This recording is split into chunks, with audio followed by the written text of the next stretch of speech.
Hello there. Welcome back to Techs on Trams. This is not very flattering light right under here on the tram, but we are on a tram live from Media City, or almost a Media City. We're nearly there. So I'm Paul Wilshaw, and I'm this is Stephen Reed. Yeah.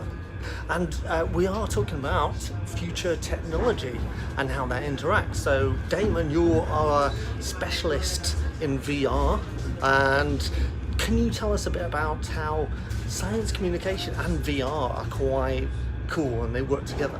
Well, the fact is that immersive technologies are more approachable and engaging than, say, just reading books and screens and what have you. Yeah. Putting you into that environment, realizing from your point of view what certain things are all about, and actually sort of being part and engaged in a sort of computer-generated world. The thing about that is that you can actually produce concepts and ideas based in science and actually be able to visualize them, and the user would be totally engaged and be part of that environment. Flying through the air, spinning around, looking down at certain objects, being able to pick those objects up and so on. So it's a very approachable and engaging piece of technology. Of course, it's not always for everybody. It does make people feel a bit sick sometimes, depending on how you design it. Yeah. But yeah, that's what it's good. Cool. Anyway, this is our stop. We're back at Media City now, as you can tell. So let's get off. The next stop will be Harbour City. So here we are. Oh, that's better. Yeah. So we're outside the tram. Not quite as stuffy. That's I know, all good. this is where I need to be slightly taller. Yes, I could just bend down a bit more. So it's good. So yeah, VR. So you were involved in the VR installation at Game Lab as part of Manchester Science Festival. Yes. So what would tell us more about that? So one of the exhibitions was called Microbiome, which was a microbiology exhibition. Cool. Talking about just basically trying to convey the elements about bacteria and how it affects our everyday lives. So it was part of a big DPL immersive physical experience, and as well as that we had the VR experience, which actually showed the public how to sort of deal with antibiotics and how to use antibiotics. So effectively you would put on a headset, we all sat them down, because again there's the motion sickness thing and people don't always like it. I know. And basically you sat down and actually travelled through what was called a bacterial phage, and effectively sort of flying through that and identifying different types of antibiotics and firing those antibiotics at parts of the phage.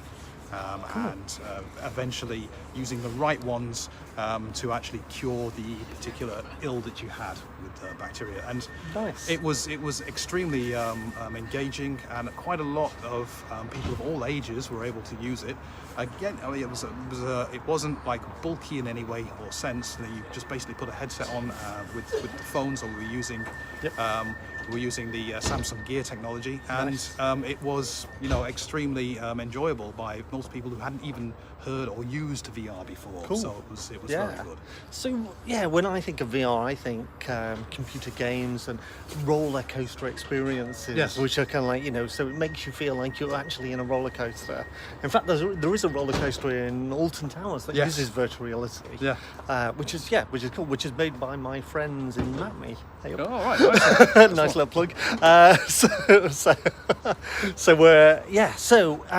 So science fiction writing, gaming, which I want to talk about, and virtual reality, I think are all nice segues into kind of what we could be doing in the future. So for example, let's go back to my Blade Runner reference. Oh yes. So films of the future could actually be, you could walk around them, you could kind of like touch and feel them. Netflix have already gone part way into this by doing it's a 3-hour film called Bandersnatch. Okay. And if you've seen it, I've got Netflix. I'll have to try it. Yes, definitely do try it.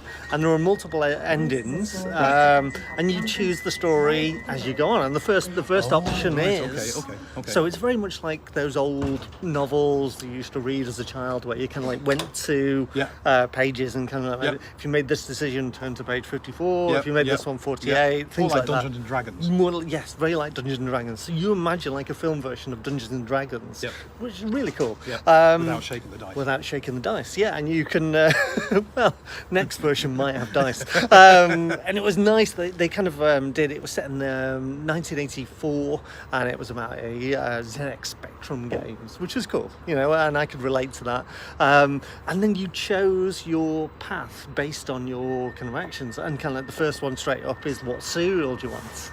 Okay. So kind of like you can choose that, choose Sugar Puffs if you like I did, and then get the old Honey Monster thing. Yes, but I do. If you're going to watch it, do give yourselves about 3 hours to do it, because there's lots of and like a game, you kind of like there's pitfalls, and you kind of like can not die. Well, I'm not going to spoil it too much for everybody, but there's endings, there's different endings, and there's even an Easter egg ending as well, which is really kind of like more Easter egg endings, and I think there's more in there, and there's over 3 hours worth of footage. But let me go back to my point. I'm waffling on. My point is that stories like this, interactive stories, could actually determine science communication and how we get the message of science out there. So you imagine like we could have a citizen science combined with Netflix. Wouldn't that be pretty amazing? Wow. So you imagine some sort of bees pollinating. Do you choose left or right? How does that affect your choices? Some psychological behaviours behind it. Could be a bit of artificial intelligence in there, AI. And then you've got a rich data set of what people would actually do in that situation. And you can probably use any device to actually stream and link to the general sort of streaming program, right? And then it's on multiple ones, so you can do it on your phone, you can do it on PlayStation, or Xbox or Apple TV or things like that. So it's pretty good, and that's where we're going. So my arm is getting tired now, and the tram is leaving, and you can see. I know, let's go. And you can see. We'll just spin around. Welcome to Media City. We're here. Media City.